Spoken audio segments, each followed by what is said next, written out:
Hello my fellow friends. So in this video I am going to discuss about the third part of the SOAP examination, that is the assessment and the planning part. इसके पहले मैंने दो videos में आपको बताया कि SOAP assessment क्या होता है and what is the subjective examination. इसके बाद मैंने डील किया what is the objective examination. आज मैं थर्ड पार्ट में आपको असेसमेंट एंड प्लानिंग पार्ट बताने जा रहा हूं briefly. So what is the actual meaning of assessment. So आपने सब्जेक्टिव में ऑब्जेक्टिव स्टेप में जो भी इंफॉर्मेशन अपने पेशेंट का गैदर किया, सो ऑन दैट बेसिस आपको ये एक कंक्लूजन पे आना होता है कि पेशेंट का एक्चुअली डिफिकल्टी क्या है। So it may be the diagnosis, it may be your provisional diagnosis. So provisional कब लिखेंगे? जब हमें एक डाउट है, हम कंफर्म नहीं बोल सकते हैं कि पेशेंट को ये कंडीशन सर्टेनली हो गया है। So still you have to wait for the other investigation report. After then आप इसको डायग्नोसिस में कन्वर्ट कर सकते हैं। Okay, so let's start about the assessment plan. So on the basis of subjective and objective data, information is integrated to determine an overall assessment of the patient and the presenting problem. So this is the basic definition of the assessment. It means आपने subjective and objective data जो भी आपको information मिला है on that basis, उसके behalf पे आपको जो भी information मिल रहा है वो आपको complete एक overall assessment में help करता है कि actually patient को हुआ क्या है। Okay? सो इसको हम अगर आपने असेसमेंट किया है तो इसको डिफरेंट स्टेज में we can divide. The first part is the identify the diagnosis and the impairment. So patient को एक्चुअली इम्पेयरमेंट है या डायग्नोसिस है, इसे हम देखना होगा। ओके, तो first come to the diagnosis. So it is a term used to identify a disease or pathology with characteristic signs and symptoms. Okay, हम किसे डायग्नोसिस बोलेंगे जब किसी केस को आइडेंटिफाई कर रहे हैं या किसी डिजीज को हम या पैथोलॉजिक कंडीशंस को हम आइडेंटिफाई कर रहे हैं उसके साइन एंड सिम्टम्स के बिहाफ पे। ओके, तो suppose in case of physiotherapy आप अपने केस को आइडेंटिफाई करते हैं कि पेशेंट का लिगामेंट इंजरी है या उसका लाइक हेमिप्लेजिया है या स्ट्रोक का पेशेंट है या ऑस्टियोआर्थराइटिस है या बर्थराइटिस है। सो ऑन व्हाट बेसिस जो पेशेंट का प्रेजेंट कंप्लेन है उसके बिहाफ पे जो भी उसकी फाइंडिंग्स मिल रही है हमें फिजिकल। ओके, सो आप टेस्ट परफॉर्म करते हैं, उसके बाद आप एक कंक्लूजन में पहुंचते हैं कि पेशेंट को एक्चुअली ये ट्रबल या डिफिकल्टी है, ये उसकी डायग्नोसिस है। Then what is impairment? So according to WHO, it limits or changes an individual's ability to perform a task or the activities. Okay, ये ऐसा कंडीशन है जो आपके जो डेली टास्क या एक्टिविटीज को उसको परफॉर्म करने में आपको लिमिट कर रहा है या उसको अल्टर कर रहा है। फॉर एग्जाम्पल, किसी पेशेंट को अगर सपोज यहाँ पे रिस्ट में उसका कुछ ट्रबल हुआ है, कोई difficulty like road traffic accident हो या हिस्ट्री ऑफ फॉल का हो या किसी ने कुछ मार दिया उसको है, तो एक सर्टेन टाइम के लिए मे बी 1 वीक और 10 डेज के लिए उसका ड्यू टू पेन अपने रिस्ट को ठीक से वो यूज नहीं कर पाएगा। ओके, सो एज सच यहाँ पे कोई एनाटॉमिकल लॉस नहीं हो रहा उसका है, लेकिन फंक्शन का लॉस हो रहा है।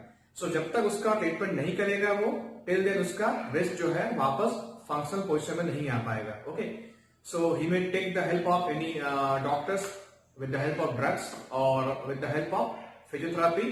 वो अपने केस को जब ठीक करवा लेता है देन वापस उसका जो रिस्ट है एक नॉर्मल फंक्शनल लेवल को अचीव कर लेता है। Okay, so impairment can be sorted out. So next stage is the identify the functional limit and the disability. So आइए देखते हैं what is the meaning of disability. So according to WHO, it refers to restriction of or inability to perform a normal range of ADL. It is the activities for daily livings. तो disability का example क्या हो गया? Suppose कोई polio patient है, कोई CP का child हो गया है, ओके, या किसी का एम्पुटेशन हो गया है। इट मींस वहां पे उसका वो एक कंप्लीट लॉस हो रहा है, अपने उस बॉडी पार्ट को एक पार्टिकुलर सेगमेंट को यूज नहीं कर पा रहा होगा। ओके, तो ऐसे लोग को हम डिसेबिलिटी के सेक्शन में रखते हैं। डिसएबिलिटी मतलब सर्टेन एक्टिविटीज को या उसको करने की जो एबिलिटी है उस पेशेंट का लॉस हो चुका है। ओके, सो रेस्ट्रिक्शन है। सपोज मैंने एग्जांपल दिया रिस्ट का भी, अब ड्यू टू पेन अगर पेशेंट लंबे समय तक इसको यूज नहीं कर रहा है या सपोज फ्रैक्चर हुआ था, उसका POP कास्ट रिमूव किया गया है, अब उसका फाइंडिंग है pain, swelling and joint stiffness.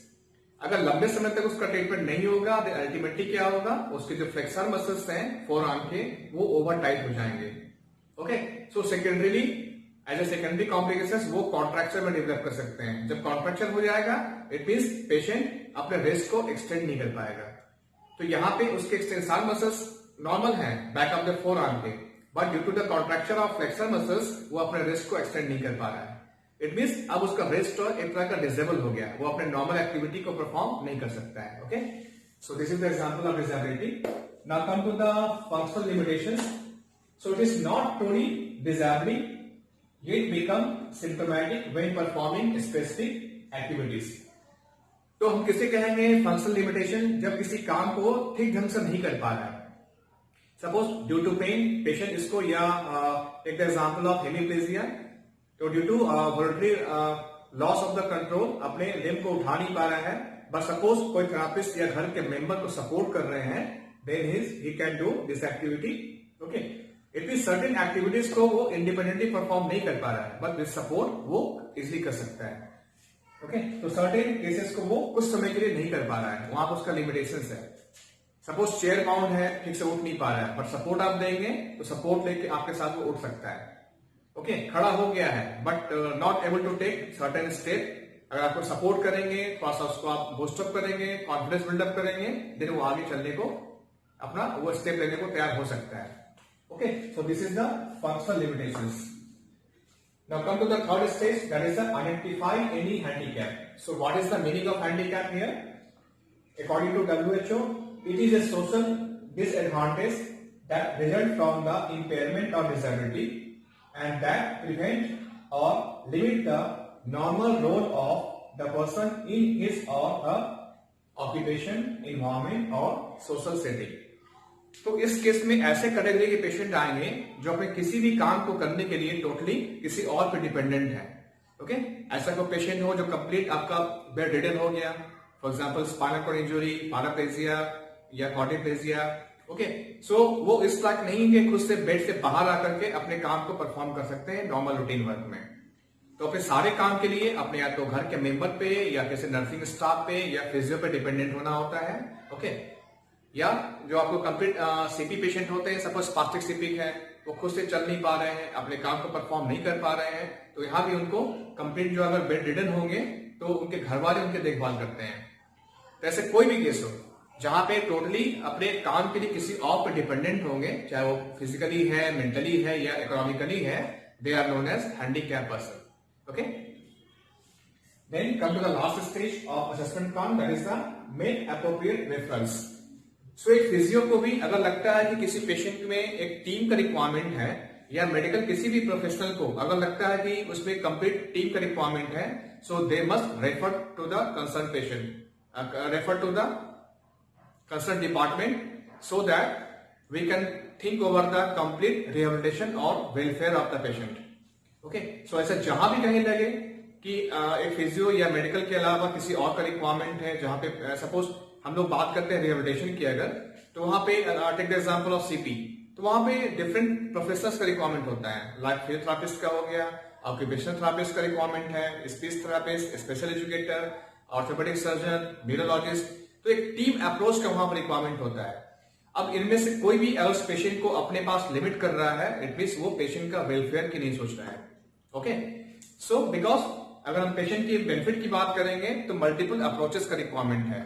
Okay, so we must refer the patient to the concerned department or the concerned professional for the complete rehabilitation and welfare of the patient.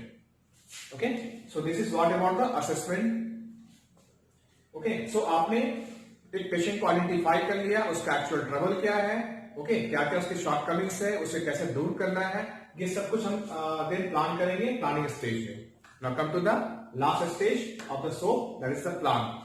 So planning में आपको different step है। First one is the develop the plan.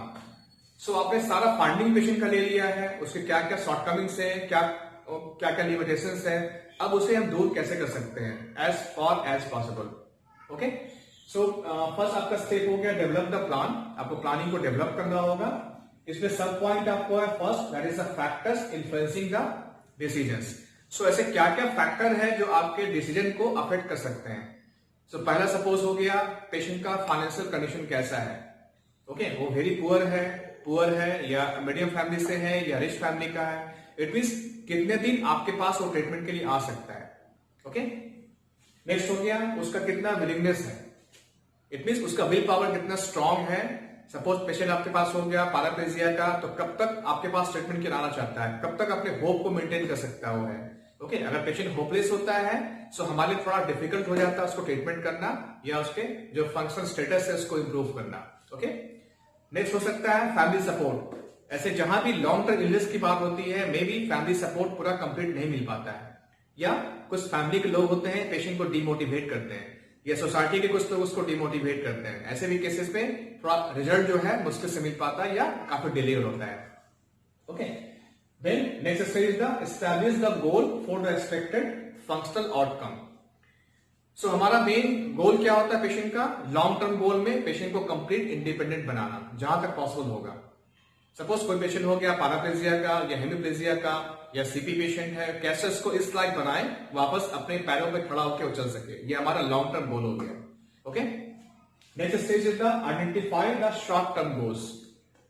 तो अगर हमें किसी patient का long term गोल को achieve करना है तो उसके पहले जो वेरियस कॉम्प्लिकेशंस हैं, सपोज जॉइंट का स्टिफनेस है, मसल्स का पावर उसका अफेक्टेड हो गया है, मसल्स के टोन काफी हाई या लो हो गए हैं, उसका बैलेंस कोऑर्डिनेशन नॉर्मल नहीं है, उसका स्पीच अफेक्टेड है, उसके ट्रंक कंट्रोल नहीं है।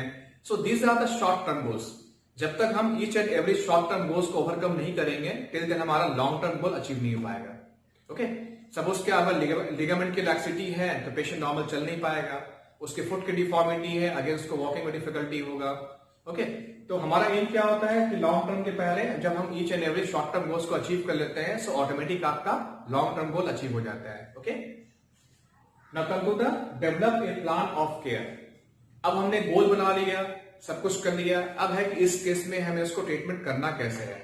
सो क्या क्या स्पेसिफिक एक्सरसाइज हम प्लान करेंगे या किस किस इंस्ट्रूमेंट का जो इलेक्ट्रिकल इक्विपमेंट है किसका किसका इस्तेमाल करेंगे ताकि पेशेंट का कंप्लीट हम जो भी डिफिकल्टीज है उसको दूर कर सकें।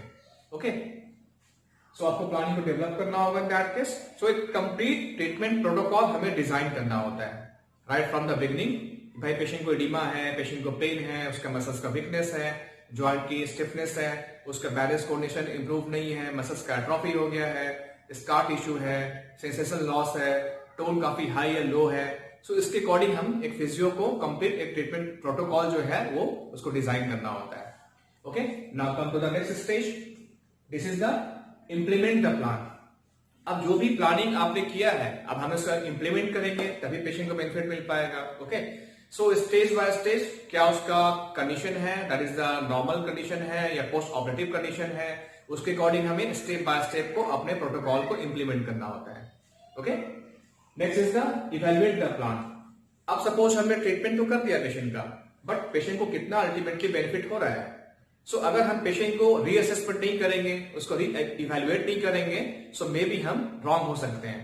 सो अगर सपोज मैंने सोचा कि इस केस में ये एक्सरसाइज उसको हेल्प करेगा, सो मे बी वो उसका रिजल्ट काफी डिले हो रहा है या बिल्कुल नहीं हो रहा है।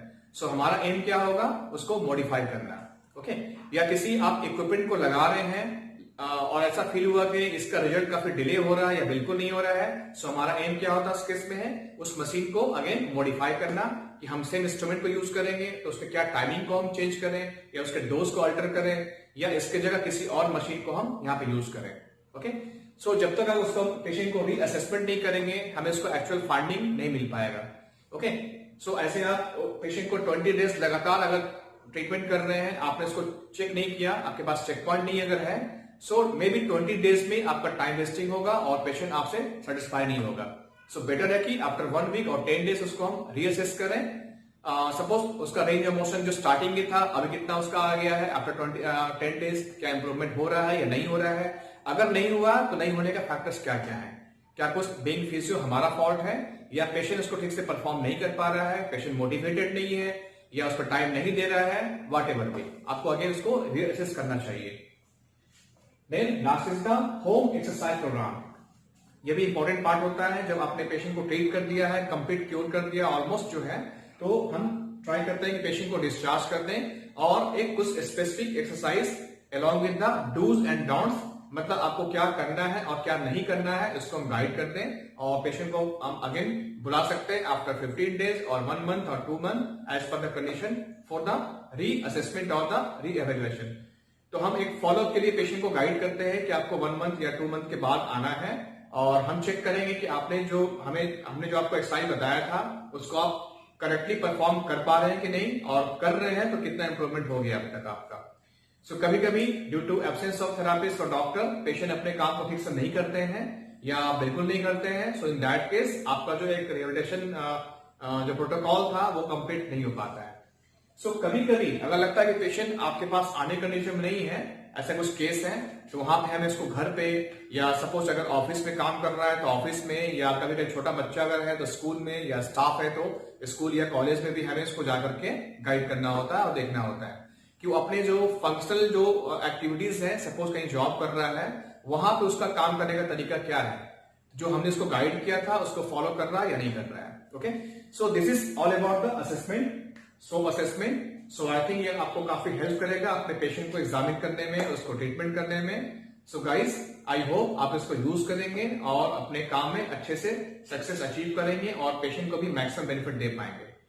So once again, thanks to all of you for watching my video, and try to share this video with another physio and the patient. इससे क्या होगा, सभी का बेनिफिट हो पाएगा। Okay, so thank you so much.